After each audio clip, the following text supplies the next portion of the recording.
Saudações! Hoje vamos explorar os pilares da organização municipal aqui no Brasil. E o nosso foco vai ser bem específico.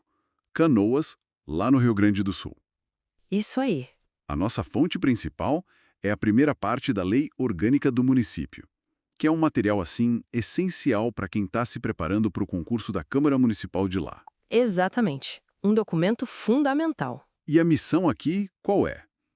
É desvendar os princípios da Constituição que guiam os municípios e, claro, destacar como Canoas se organiza pela sua própria lei orgânica. Vamos tentar entender a fundo essa estrutura do poder local. Perfeito. E para entender Canoas, acho que o primeiro passo é situar o município no cenário maior, né? Na Federação Brasileira. A Constituição de 88 é o nosso ponto de partida obrigatório. Certo. E a Constituição, logo de cara, ali no artigo 18, ela define a estrutura. União, estados, Distrito Federal e os municípios, e chama todos de autônomos. Mas o que essa autonomia municipal realmente significa, na prática? Olha, é uma distinção crucial, sabe? Não podemos confundir autonomia com soberania. Soberano mesmo é o país, a República Federativa do Brasil, representada pela União lá fora. Ah, entendi. Os municípios, assim como os estados, eles têm autonomia. E essa autonomia, ela se mostra de 4 formas principais, né? A capacidade de criar sua própria Constituição, que é a lei orgânica. A lei maior da cidade, digamos assim. Isso. Depois, a capacidade de fazer suas próprias leis municipais, né? A autolegislação.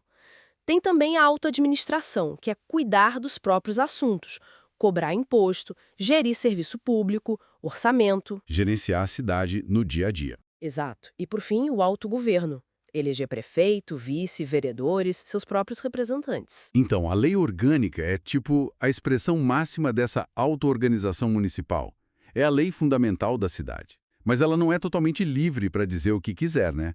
Tem limites. De forma alguma. É fundamental entender isso. Ela está, sim, subordinada à Constituição Federal e também à Constituição do Estado do Rio Grande do Sul, no caso de Canoas. Tem que respeitar as regras do jogo maiores. Exatamente. Todos os princípios, direitos fundamentais, a organização dos poderes, as regras para a administração pública, tudo isso tem que ser observado. O próprio processo para aprovar a lei orgânica mostra essa hierarquia, né? Como funciona esse processo? Precisa de votação em 2 turnos lá na Câmara Municipal, com um intervalo mínimo de 10 dias entre eles.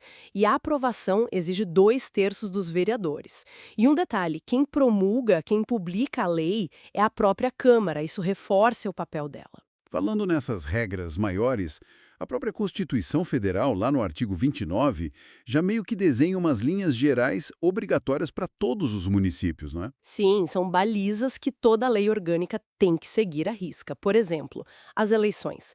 Prefeito, vice e vereadores são eleitos diretamente a cada 4 anos. E tem aquela regra do segundo turno, né? Isso, para prefeito e vice em cidades com mais de 200 mil eleitores.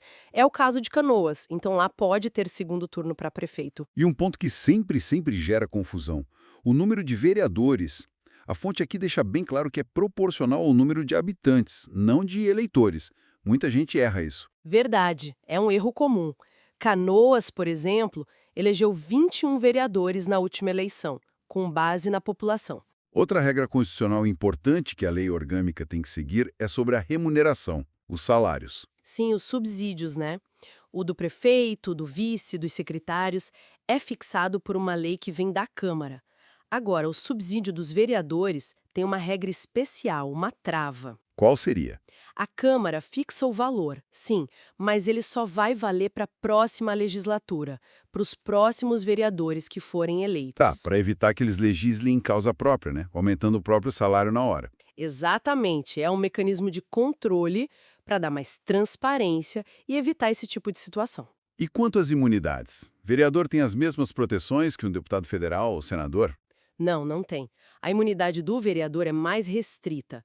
Ele só tem a chamada imunidade material. O que isso quer dizer? Quer dizer que ele é inviolável, não pode ser punido por suas opiniões, palavras e votos. Mas atenção, só quando está no exercício do mandato e, muito importante, só dentro dos limites geográficos do município. Fora de Canoas, por exemplo, a fala dele não tem essa proteção especial. Entendi. E a imunidade formal? Aquela de precisar de autorização para ser processado? Essa o vereador não tem. Ele pode ser processado criminalmente como qualquer outro cidadão sem precisar de licença da Câmara. E o julgamento do prefeito? Parece um tema complexo com várias possibilidades dependendo do crime. Tem suas particularidades. A regra geral é que crime comum estadual, quem julga o prefeito é o Tribunal de Justiça do Estado. Mas tem exceções, né? Sim. Se for crime eleitoral, vai para o TRE, o Tribunal Regional Eleitoral. Se for crime federal, tipo desvio de verba da União, aí a competência é do TRRF, Tribunal Regional Federal. E os tais crimes de responsabilidade?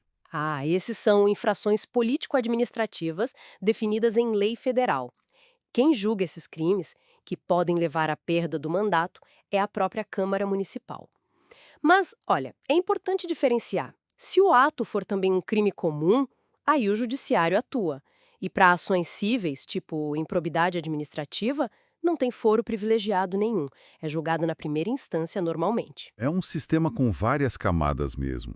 Um ponto que a fonte destaca como, complicado é a criação de novos municípios. Como isso funciona? Ou melhor, como deveria funcionar? Deveria, né? Porque a Constituição, depois de uma emenda lá em 1996, ficou extremamente rigorosa. Exige um monte de coisa, lei complementar federal, que nunca veio, lei ordinária federal, estudos de viabilidade, plebiscito com a população afetada e, por fim, uma lei estadual autorizando. Peraí, você disse que uma lei federal necessária nunca foi criada. Exatamente. Essa é a questão-chave. Falta a lei complementar federal, que deveria definir o período e outras regras gerais. Sem ela, na teoria, Nenhum município novo poderia ser criado desde 96. sim. Acontece que muitos foram criados mesmo assim por leis estaduais. Ficaram numa situação irregular, os chamados municípios putativos. O STF depois disse que era inconstitucional, claro. E como ficou isso? Teve uma emenda constitucional, a 57 de 2008, que meio que validou os municípios que já tinham sido criados por lei até o final de 2006. Mas ela não resolveu o problema para frente. Então, na prática, a criação de novos municípios no Brasil está bloqueada. O mapa municipal está congelado nesse sentido. Puxa vida, que situação. Bem, mudando de assunto então, vamos para as tarefas do município. O que de fato cabe a Canoas fazer? Como a Constituição define o que é de quem? Basicamente, usa-se o princípio da predominância do interesse. O que for de interesse mais geral, nacional, é da União. O que for regional, dos estados, e o que for de interesse local, aí sim é do município. O artigo 30 da Constituição detalha bem isso. Então, o município legisla sobre o quê? Sobre assuntos que afetam diretamente o dia a dia da cidade, sabe? E também pode complementar as leis federais e estaduais, adaptando para a realidade local. Isso é a competência suplementar. E na parte de administrar, de executar, o que o município faz? Há coisas essenciais para o cotidiano. Instituir e cobrar seus próprios tributos, como IPTU, ISS, organizar e prestar os serviços públicos locais.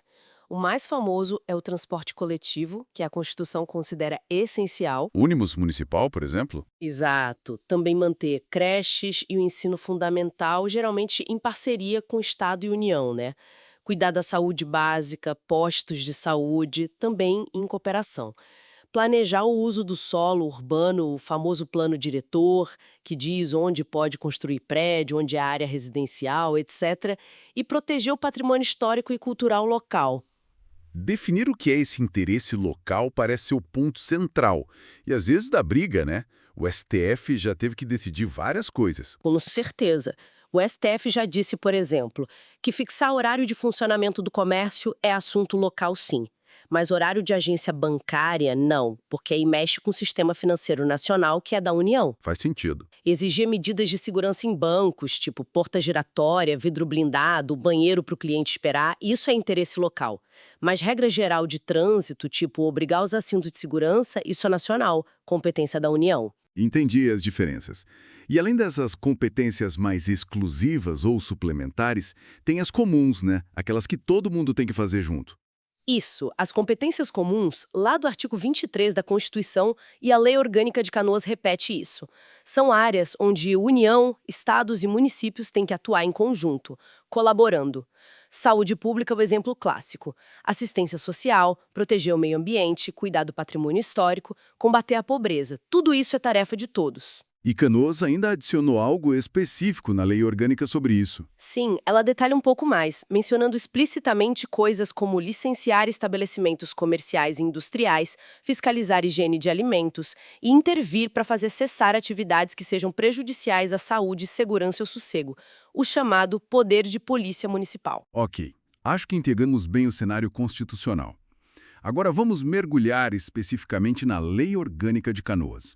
O que ela diz logo no comecinho, nas disposições iniciais. Ela começa com um preâmbulo, que é aquela introdução que invoca os valores fundamentais, tipo liberdade, igualdade, justiça, soberania popular. Aí os primeiros artigos já reafirmam que Canoas é uma pessoa jurídica, com autonomia, nos termos da Constituição, diz que todo o poder vem do povo. Que pode ser exercido diretamente, tipo plebiscito, ou pelos representantes eleitos. Exato.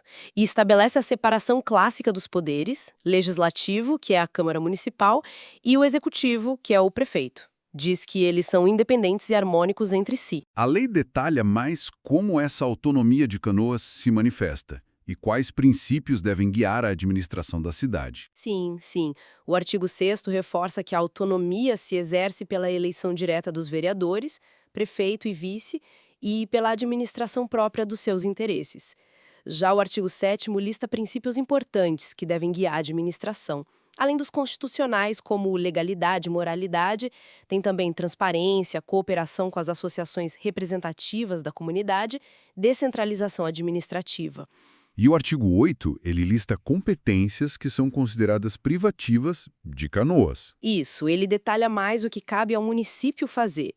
Coisas como elaborar o plano diretor, que já mencionamos, controlar a poluição sonora e ambiental, regulamentar o transporte coletivo, definir tarifas e itinerários, licenciar os estabelecimentos e até caçar o alvará se for o caso, fixar os feriados municipais, definir o horário do comércio local. São coisas bem do dia a dia mesmo. Sim, legislar sobre cemitérios e serviço funerário, regulamentar a publicidade em vias públicas.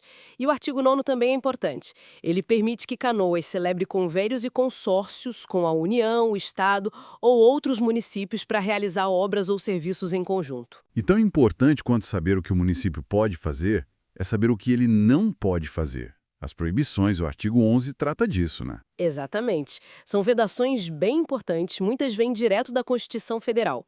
Por exemplo, o município não pode criar ou aumentar tributos sem ter uma lei aprovando isso antes. Princípio da legalidade tributária. Clássico. Não pode cobrar certos impostos, os sobre patrimônio, renda e serviços, da União, dos estados, de autarquias deles, nem de templos religiosos, partidos políticos, sindicatos de trabalhadores e instituições de educação ou assistência social sem fins lucrativos. São as famosas imunidades tributárias. Livros, jornais, periódicos também entram aí, né? Isso, também estão imunes. Outras proibições. Usar dinheiro público para subvencionar ou embaraçar cultos religiosos. O princípio do Estado laico. Não pode pegar empréstimo externo sem autorização do Senado Federal. E uma vedação socialmente importante. Não pode contratar com empresas que tenham comprovadamente práticas discriminatórias de raça, sexo ou idade. São limites bem claros à atuação municipal. Vamos agora focar no poder legislativo. A Câmara Municipal de Canoas. Se disse que são 21 vereadores. Isso, 21 vereadores eleitos pelo sistema proporcional, para um mandato de 4 anos. A Câmara tem períodos certos para se reunir ordinariamente. As sessões legislativas, artigo 13. E tem um princípio importante, artigo 15, que diz que a composição da mesa diretora, que comanda a Câmara, e das comissões temáticas deve buscar refletir a força de cada partido ou bloco partidário presente na casa. É a representação proporcional interna. E as funções principais da Câmara, quais são? Basicamente 2, né? Isso, o artigo 16 deixa claro. Legislar sobre as matérias de competência do município e fiscalizar os atos do Poder Executivo, ou seja, do prefeito e da administração municipal. É o famoso controle externo. E muitas leis que a Câmara aprova precisam depois ir para o prefeito dar o ok final, a sanção, para valerem de verdade. Tipo o orçamento, imposto. Exatamente, artigo 17. Leis orçamentárias, PPA, LDO, LOA, leis tributárias, leis que criam cargos ou alteram a estrutura administrativa, que autorizam vender bens do município, que tratam de concessão de serviço público, de divisão territorial, tudo isso precisa da sanção do prefeito. Mas tem coisas que a Câmara decide sozinha, que são da competência exclusiva dela, sem precisar passar pelo prefeito. O artigo 18 lista isso. Sim, e a lista é grande. São atos que dizem respeito mais à organização interna da Câmara ou a funções específicas dela. Por exemplo, eleger a sua própria mesa diretora, presidente, vice, secretários, elaborar o seu regimento interno, que são as regras de funcionamento da casa. Emendar a própria lei orgânica também, né? Sim, a emenda à lei orgânica é uma competência exclusiva da Câmara. Outras importantes: julgar as contas anuais do prefeito, depois de receber o parecer prévio do Tribunal de Contas do Estado. Fixar os subsídios dos próprios vereadores, lembrando, para a legislatura seguinte, do prefeito, do vice, dos secretários, e criar comissões parlamentares de inquérito, as famosas CPIs municipais. A Câmara também pode chamar secretários para dar explicações, né? Pode e deve. Artigo 20. É um instrumento de fiscalização. Os secretários são obrigados a comparecer. A ausência sem justificativa pode até ser considerada crime de responsabilidade. Em contrapartida, o prefeito tem que apresentar um relatório anual à Câmara sobre a situação do município. Artigo 19. Falando nos vereadores individualmente, já vimos que a imunidade deles é só material e restrito ao município. Que outras regras são importantes saber sobre eles? Bom, existem as vedações, as proibições, artigo 22, desde a diplomação, que é quando a Justiça Eleitoral oficializa que ele foi eleito, o vereador já não pode firmar ou manter certos tipos de contrato com a administração pública municipal. E depois que toma posse? Aí as restrições aumentam. Não pode ser dono controlador ou diretor de empresa que tenha contrato com o município, não pode aceitar cargo ou função pública remunerada na administração direta ou indireta, a não ser que passe em concurso público, não pode ter outro mandato eletivo, federal, estadual ou municipal e não pode patrocinar causas, advogar contra o próprio município ou entidades ligadas a ele. E o descumprimento dessas regras ou outros atos podem levar à perda do mandato? Sim. O artigo 23 lista as hipóteses. Infringir essas proibições que falamos, praticar atos de corrupção ou improbidade administrativa, ter uma conduta incompatível com o decoro parlamentar, faltar demais às sessões sem justificativa, a lei fala em terça parte das ordinárias ou 5 consecutivas, perder os direitos políticos ou sofrer condenação criminal definitiva. Tudo isso pode levar à cassação do mandato. E se um vereador for convidado para ser secretário municipal, ele perde o mandato de vereador? Não, não perde. O artigo 24 permite isso. O vereador pode se licenciar do cargo na Câmara para assumir uma secretaria municipal ou cargo equivalente. Nesse caso, ele não exerce a vereança e o suplente dele é convocado para assumir a cadeira. Artigo 25. Para ser vereador, quais são os requisitos básicos? Idade, etc. São os requisitos de elegibilidade gerais, artigo 26. Tem que ser brasileiro, ter plenos direitos políticos, estar com o alistamento eleitoral e o domicílio eleitoral em Canoas em dia, ser filiado a um partido político e ter a idade mínima de 18 anos completos na data da posse. E como a Câmara se organiza internamente? Você falou da mesa diretora, das comissões... Isso. A mesa diretora, artigo 29, é eleita pelos próprios vereadores, geralmente a cada 2 anos, e é quem dirige os trabalhos legislativos e os serviços administrativos da Câmara. O presidente da mesa, artigo 31, é o representante oficial da Câmara, quem comanda as sessões, promulga algumas normas. E as comissões, para que servem? As comissões parlamentares, artigo 32, são grupos menores de vereadores, geralmente divididos por temas como Constituição e Justiça, Finanças e Orçamento, Educação, Saúde, Obras. Elas são órgãos técnicos, analisam os projetos de lei mais a fundo antes de irem para o plenário, podem fazer estudos, realizar audiências públicas para ouvir a sociedade, receber petições, são muito importantes para o processo legislativo. Podem ser permanentes ou temporárias. E as CPIs municipais? Artigo 33. Elas têm o mesmo poder de uma CPI do Congresso. Podem investigar tudo, prender gente. Opa, calma lá. Podem ser criadas, sim, por requerimento de 1/3 dos vereadores para apurar um fato determinado, específico, e por um prazo certo. Elas têm poderes de investigação próprios de autoridades judiciais, isso a lei diz. Podem convocar pessoas para depor, ouvir testemunhas, requisitar documentos da prefeitura, de órgãos municipais. Mas tem limites, né? Tem limites importantes.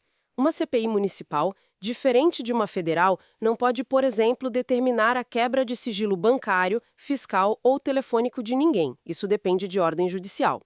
Também não pode ordenar interceptações telefônicas nem decretar prisões, só prender em flagrante delito como qualquer pessoa pode, nem fazer busca e apreensão em domicílio sem mandado judicial. Então a força dela é mais na apuração dos fatos e na pressão política. Exatamente.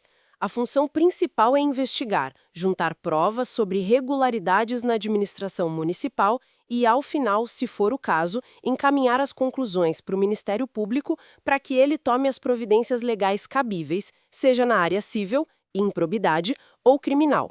É um poder de investigação relevante, mas com esses limites claros em relação ao poder judiciário. Entendi. É importante saber desses limites. Sim. E a lei orgânica prevê ainda a comissão representativa, artigo 34. Ela é eleita para funcionar durante o recesso parlamentar, para cuidar de assuntos urgentes, zelar pelas prerrogativas da Câmara, autorizar viagens do prefeito, se necessário, e pode até convocar a Câmara extraordinariamente. Falando em convocação extraordinária, como funcionam as decisões na Câmara? Qual é a regra geral para aprovar alguma coisa? Bom, a Câmara pode se reunir extraordinariamente, artigo 37, durante o recesso, se for convocada pelo prefeito, pelo presidente da Câmara, pela comissão representativa ou pela maioria absoluta dos vereadores. Nesses casos, só se discute a matéria que motivou a convocação. E as decisões, as deliberações? A regra geral, artigo 39, para tomar uma decisão, aprovar um projeto de lei comum, por exemplo, é a maioria simples dos votos, ou seja, metade mais um dos vereadores presentes na sessão. Mas para que a sessão possa deliberar, é preciso ter a presença da maioria absoluta dos membros da Câmara. Em Canoas, que tem 21 vereadores, a maioria absoluta é 11. Então precisa ter pelo menos 11 presentes para poder votar, e a aprovação se dá pela maioria dos que estiverem lá. E o voto é secreto. Não, a regra é o voto aberto, público, artigo 40. O eleitor tem o direito de saber como seu vereador votou. Mas para algumas decisões mais importantes, a exigência de votos é maior, né? Não basta a maioria simples dos presentes. Exatamente. A lei orgânica e a Constituição exigem quórums qualificados para matérias mais sensíveis. Por exemplo, para emendar a lei orgânica, para aprovar o regimento interno da Câmara, para autorizar concessões de serviço público ou venda de bens imóveis do município, ou para conceder o título de cidadão canoense, precisa de um quórum bem alto. Maioria qualificada de 2/3 de todos os membros da Câmara. Em Canoas, isso significa 14 votos. 2/3. É bastante. E sim. E para outras matérias também relevantes, como aprovar ou alterar os códigos municipais, tributário, de obras, de posturas, o Estatuto dos Servidores, o Plano Diretor, ou, um ponto importante, para rejeitar um veto do prefeito a um projeto de lei, aí a exigência é de maioria absoluta, que é metade mais um do número total de vereadores, ou seja, 11 votos em Canoas, independentemente de quantos estejam presentes na sessão. E o presidente da Câmara, ele vota sempre? Exceto nas eleições e nos casos de julgamento político-administrativo ou de vetos. Entendi. Vamos então ao processo legislativo em si. Artigo 41. Como uma ideia se transforma em lei municipal em Canoas? Quais os tipos de normas? O processo legislativo municipal compreende a elaboração de emendas à lei orgânica, leis complementares, se a lei orgânica exigir para alguma matéria específica, leis ordinárias, que são a maioria, decretos legislativos e resoluções. Qual a diferença principal entre eles? Decretos legislativos e resoluções, artigo 42, são atos de competência exclusiva da Câmara que tratam de assuntos internos dela ou de suas atribuições que não dependem do prefeito, como conceder licença ao prefeito, julgar contas. Eles são promulgados pelo presidente da Câmara e não passam pela sanção do prefeito. E para mexer na lei orgânica? é mais difícil. Bem mais difícil. Artigo 44 e 45. A proposta de emenda pode partir de 1/3 dos vereadores, no mínimo, ou do prefeito. Ela tem que ser discutida e votada em 2 turnos, com um intervalo mínimo de 10 dias entre eles, e para ser aprovada precisa do voto favorável de 2/3 dos membros da Câmara em ambas as votações. Depois de aprovada, quem promulga é a mesa da Câmara. Um detalhe que a fonte aponta: a iniciativa popular, os cidadãos, não podem propor emenda à lei orgânica em Canoas. Isso está correto? Pela redação do artigo 44 da Lei Orgânica de Canoas, que só menciona 13 dos vereadores ou o prefeito como proponentes, parece que sim, a iniciativa popular não alcança as emendas à lei orgânica lá. Somente leis ordinárias e complementares. E as leis comuns, as ordinárias? Artigo 46. Quem pode dar o pontapé inicial, propor um projeto? Aí a iniciativa é mais ampla. Pode ser qualquer vereador, qualquer comissão permanente da Câmara, o prefeito e também os cidadãos através da iniciativa popular, artigo 57. Em Canoas, para apresentar um projeto de lei por iniciativa popular, é preciso assinatura de no mínimo 5% do eleitorado do município. 5%. Dá um trabalho conseguir, imagino. Dá sim, exige mobilização, mas é um instrumento importante de participação direta. Mas tem assuntos que só o prefeito pode propor lei, né? A tal da iniciativa privativa. Exatamente. São matérias consideradas cruciais para a gestão administrativa e financeira do município. Só o prefeito pode iniciar projetos de lei que criem cargos, funções ou empregos públicos na administração direta e autárquica, ou que aumentem a remuneração dos servidores. Também é dele a iniciativa sobre o regime jurídico dos servidores, a organização administrativa da prefeitura e matéria tributária e orçamentária, criar impostos, definir o orçamento anual. E nesses casos, a Câmara pode mudar muito o projeto do prefeito. Colocar mais gastos, por exemplo? Não pode. Artigo 52. Nesses projetos de iniciativa exclusiva do prefeito, a Câmara não pode aprovar emendas que aumentem a despesa prevista originalmente por ele. Pode diminuir, mas não aumentar. E o trâmite normal de um projeto de lei ordinária, depois que é proposto? Ele passa pelas comissões da Câmara para análise, depois vai à votação em plenário. O prefeito pode pedir urgência, artigo 48, para projetos dele. Aí a Câmara tem 45 dias para apreciar, senão o projeto tranca a pauta. Se a Câmara aprova o projeto, ele vira lei automaticamente? Não, se for um projeto que exige sanção, a maioria, como vimos, ele vai para o prefeito, artigo 54. O prefeito tem 15 dias úteis para decidir, ele pode sancionar, ou seja, concordar e transformar em lei. A sanção pode ser expressa, ele assina, ou tácita, se ele ficar em silêncio por 15 dias úteis, considera-se sancionado. Ou ele pode discordar? Sim, ele pode vetar o projeto, total ou parcialmente. O veto tem que ser justificado por motivo de inconstitucionalidade ou por considerar contrário ao interesse público. Ele também tem 15 dias úteis para vetar e comunicar à Câmara. E se o prefeito vetar, acabou? A Câmara não pode fazer mais nada? Pode sim. O veto não é a palavra final. Ele volta para a Câmara, que vai analisar as razões do prefeito. E a Câmara pode derrubar o veto. Para isso, precisa do voto da maioria absoluta dos seus membros, 11 votos em Canoas. Se a Câmara derrubar o veto, aí vira lei? Sim, se o veto for derrubado ou se a sanção for tácita, pelo silêncio do prefeito, o projeto se torna lei e vai para promulgação. Quem promulga é o prefeito. Mas se ele não o fizer em 48 horas, aí o presidente da Câmara promulga a lei. E uma regra importante, artigo 55. Se um projeto for rejeitado pela Câmara, ele só pode ser apresentado de novo na mesma sessão legislativa, no mesmo ano, se a maioria absoluta dos vereadores pedir. Entendido o caminho das leis. Vamos agora para o outro lado da praça. O Poder Executivo, chefiado pelo prefeito, com o auxílio dos secretários municipais. Artigo 59. Eleição casada, prefeito e vice, mandato de 4 anos. Artigo 60. Isso, a posse é sempre no dia 1º de janeiro do ano seguinte à eleição, perante a Câmara Municipal. Artigo 61. E se o prefeito não puder assumir ou tiver que se afastar? Quem entra no lugar? A linha de sucessão ou substituição, artigo 62, é clara. Primeiro, o vice-prefeito. Se o vice também não puder, assume o presidente da Câmara Municipal. Se nem ele puder, aí vem o procurador-geral do município e, em último caso, o diretor do Fórum da Comarca, o juiz-diretor. O prefeito precisa pedir permissão para viajar? Se for se ausentar do município por mais de 15 dias consecutivos, sim, precisa de autorização da Câmara Municipal, artigo 64.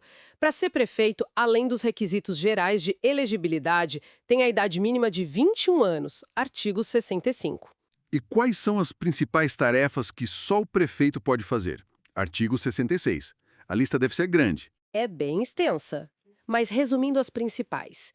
Representar o município oficialmente, nomear e exonerar os secretários e outros cargos de confiança, iniciar o processo legislativo naqueles casos que a gente já viu, que são privativos dele, sancionar, promulgar e fazer publicar as leis ou vetá-las, expedir decretos e regulamentos para fazer as leis funcionarem, comandar toda a organização e o funcionamento da administração municipal, declarar utilidade pública para fins de desapropriação, prover os cargos públicos municipais, enviar o orçamento e as outras leis orçamentárias para a Câmara, prestar contas anualmente, comparecer ou mandar informações para a Câmara quando solicitado, solicitar auxílio das forças policiais se necessário, decretar estado de calamidade pública, enfim, ele é o gestor máximo da máquina pública municipal.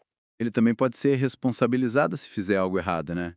Os crimes de responsabilidade, artigo 67. Sim, a lei orgânica lista atos que podem configurar crime de responsabilidade, como atentar contra a Constituição Federal, estadual, a própria lei orgânica, contra a existência do município, contra o livre exercício da Câmara, contra direitos políticos, individuais e sociais, contra a probidade na administração, contra a lei orçamentária. Mas aqui vale um lembrete importante.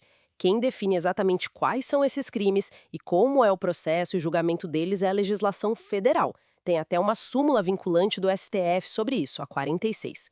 Certo. E os auxiliares diretos do prefeito? O vice, os secretários, tem alguma regra específica para eles na Lei Orgânica de Canoas? Tem sim. O vice-prefeito, artigo 69, além de substituir e suceder o prefeito, tem funções de auxílio, pode receber missões especiais de representação ou coordenação. O subsídio dele não pode ser maior que 75% do subsídio do prefeito. E os secretários municipais? Os secretários, artigos 73 e 75, são de livre nomeação e exoneração pelo prefeito. São cargos de confiança. Precisam ser brasileiros, maiores de 18 anos e estar com os direitos políticos em dia. Eles chefiam as suas pastas, saúde, educação, obras, etc., ajudam o prefeito a governar, referendam atos dele, apresentam relatórios e têm que comparecer à Câmara sempre que forem convocados ou espontaneamente. E eles estão sujeitos às mesmas incompatibilidades e proibições dos vereadores quando se trata de contratos com o município ou outras atividades. A lei também fala em subprefeitos. Isso existe em Canoas? A lei orgânica prevê a possibilidade, artigo 70 a 72.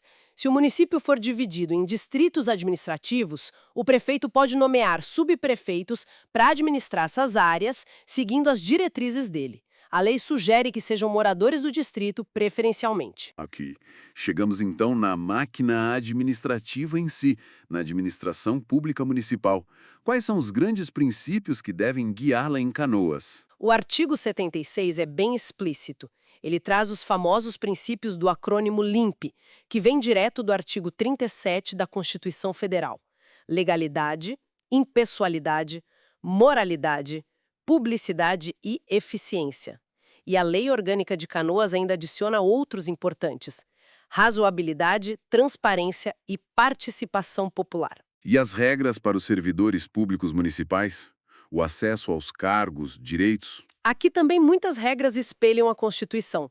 O acesso aos cargos e empregos públicos depende de concurso público, exceto para os cargos em comissão de livre nomeação e exoneração. A estabilidade. A estabilidade no serviço público para os servidores nomeados por concurso é adquirida após 3 anos de efetivo exercício. Aqui tem um detalhe: a Lei Orgânica de Canoas ainda menciona 2 anos, artigo 107, mas a Constituição Federal foi alterada para 3 anos, então que vale a regra constitucional de 3 anos. Entendi. a Constituição prevalece. Com certeza, o servidor estável só perde o cargo em situações bem específicas: sentença judicial definitiva, processo administrativo com ampla defesa, avaliação periódica de desempenho insuficiente se houver lei regulamentando ou por excesso de despesa com pessoal, nos termos da Lei de Responsabilidade Fiscal. E outros direitos. Greve, sindicato. Sim, a lei assegura o direito de sindicalização e o direito de greve, mas este último depende de uma lei específica que defina como ele será exercido no serviço público, lei que ainda não existe em âmbito nacional de forma completa. A Lei de Canoas também prevê reserva de cargos para pessoas com deficiência, fixando um percentual de até 10%, fala da contratação por tempo determinado para atender necessidade temporária de excepcional interesse público e traz regras sobre remuneração, teto salarial, irredutibilidade de vencimentos, revisão anual e as vedações de acumulação de cargos públicos, com aquelas exceções conhecidas para professores e profissionais da área de saúde com profissões regulamentadas. A Lei Orgânica de Canoas tem algo específico sobre nepotismo? Tem sim. O artigo 79 proíbe expressamente a nomeação para cargo em comissão ou função de confiança de cônjuge, companheiro ou parente até o 3º grau das autoridades nomeantes, prefeito, vice, vereadores, secretários, etc. Está em linha com a súmula vinculante 13 do STF. E sobre participação popular na administração? A lei incentiva. O artigo 80 prevê a criação de órgãos de consulta com participação de associações representativas e outros segmentos da comunidade. O artigo 81 fala da possibilidade de criar distritos e administrações regionais para descentralizar e tem a tribuna popular na Câmara, artigo 83A, um espaço formal para entidades da sociedade civil apresentarem suas reivindicações e propostas diretamente aos vereadores durante as sessões. E, claro, a publicidade dos atos, artigo 93, como regra para que eles tenham eficácia. Ótimo! E quanto aos bens do município? Prédios, terrenos, equipamentos? Como a lei orgânica trata disso? E os serviços públicos? Os bens municipais, artigo 97, são administrados pelo prefeito, que tem que zelar por eles, exceto os bens que são de uso da própria Câmara Municipal, que ela mesma administra, artigo 98. E para vender um bem do município é simples? Não. A regra geral, artigo 99, para alienar para vender um bem municipal é que precisa haver interesse público justificado, uma avaliação prévia para saber o valor justo e, na maioria dos casos, licitação, concorrência ou leilão. Se for um bem imóvel, terreno, prédio, além disso tudo, geralmente precisa de autorização prévia da Câmara Municipal. Tem algumas exceções à licitação, como doação para fins sociais, permuta, etc., mas a regra é licitar. E para comprar imóveis, artigo 100, também precisa de avaliação prévia e autorização da Câmara. E se um município quiser deixar um particular usar um bem público? Uma praça para um evento, um prédio? Aí existem formas diferentes, artigo 101. Pode ser por autorização, que é para uso bem específico e de curta duração, mais precário. Pode ser por permissão, que também é precária, pode ser revogada a qualquer tempo, geralmente para atividades de interesse público. Ou pode ser por concessão de uso, que é um contrato mais estável, feito por licitação para usos mais duradouros e que exigem mais investimento do particular. Para considerar o uso de bem público, geralmente precisa de autorização da Câmara e licitação. Entendi. E as obras e serviços públicos? Obras públicas, artigo 87, devem ter um projeto técnico detalhado e, como regra, são feitas por licitação. A prestação de serviços públicos pode ser feita diretamente pela Prefeitura ou por terceiros. Se for por terceiros, pode ser via permissão, artigo 89, que é um ato mais simples, precário do prefeito, ou via concessão, artigo 89, que é um contrato administrativo mais complexo, precedido de licitação e com autorização da Câmara. A concessão é típica de serviços como transporte coletivo, água e esgoto, onde não for municipalizado. Quem define o preço das tarifas desses serviços concedidos? As tarifas são fixadas pelo Poder Executivo, pelo prefeito, artigo 90, observando as regras do do contrato de concessão e da legislação. E o município também pode, como já falamos, celebrar convênios e consórcios com outros entes públicos para realizar obras e serviços em conjunto. Artigo 92. Para fechar essa primeira parte, vamos falar um pouco mais dos direitos específicos dos servidores públicos municipais de Canoas, que a Lei Orgânica detalha. Certo. A Lei Orgânica, artigo 106, garante que o município terá um regime jurídico único e planos de carreira para os seus servidores. E ela lista uma série de direitos básicos, muitos deles alinhados com os direitos dos trabalhadores urbanos e rurais lá do artigo 7º da Constituição Federal. Como, por exemplo, 13º salário, gozo de férias anuais remuneradas com pelo menos 1/3 a mais que o salário normal, licença à gestante, aqui a Lei Orgânica de Canoas foi generosa, prevê 180 dias, licença paternidade, nos termos da lei, adicional por trabalho noturno, remuneração do serviço extraordinário, hora extra, superior, no mínimo, em 50% à da hora normal. São direitos bem conhecidos. e a estabilidade, já mencionamos que são 3 anos pela Constituição, apesar da lei local ainda falar em 2. Mas o que acontece se o servidor estável for demitido irregularmente?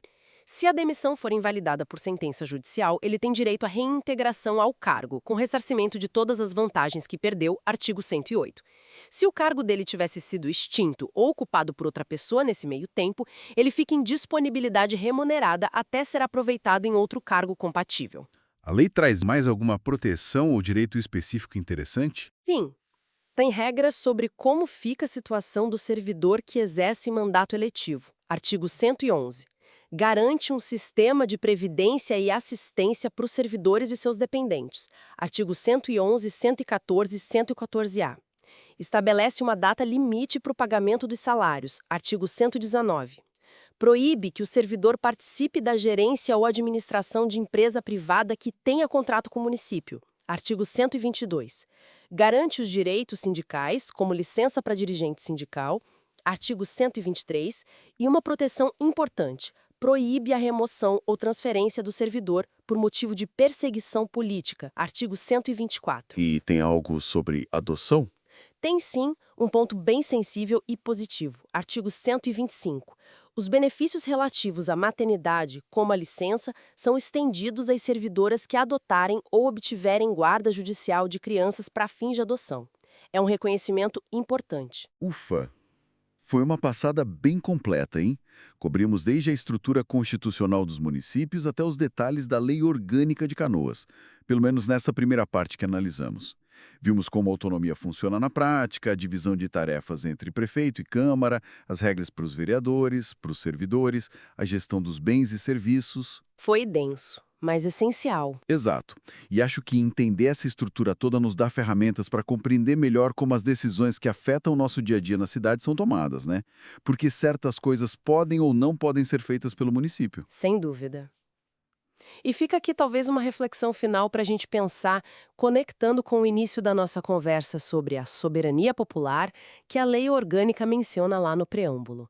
Ela prevê mecanismos de participação como a tribuna popular, a iniciativa popular de leis. Sim. Mas, diante de toda essa complexidade de regras, de competências, dessa máquina administrativa que a gente descreveu, desde o planejamento urbano até a saúde básica, o transporte, fica a questão, né? Como garantir que esses mecanismos de participação popular sejam realmente eficazes? Como fazer para que a vontade popular que está lá escrita se traduza de fato em políticas públicas eficientes, transparentes e que atendam de verdade ao interesse local, ao interesse da comunidade? Uma excelente provocação para a gente encerrar essa análise de hoje. Deixa o pessoal pensando nisso. Agradecemos muito a companhia de todos nesta exploração da legislação municipal de Canoas. Até a próxima.